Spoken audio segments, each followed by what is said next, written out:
चूड़ा कहाँ से लेके आइबो बतावो तो।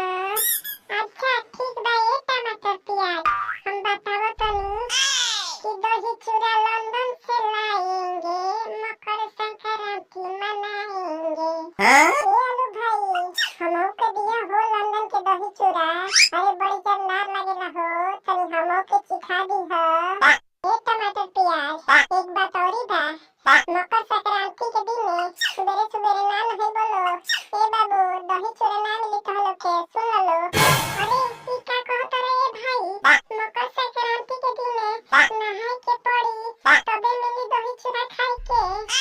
हां हम कहनी है ये टमाटर प्याज मकर संक्रांति के दिन नहा के आई बोलो तबे खाए के मिली दही चूड़ा, नहीं तो ना मिली रे बाबू। ये आलू भाई हम तो नहा के आई लंदन के दही चूड़ा खाए, बड़ी मजा आई। हाँ ठीक बा नहा के आइया सन मकर संक्रांति के दिन तबे देम दही चूड़ा तोरे कुल के। लवंडिया लंदन से बोलैले बानी आ ना चल जाइया पार्टी कर जाई। The next day.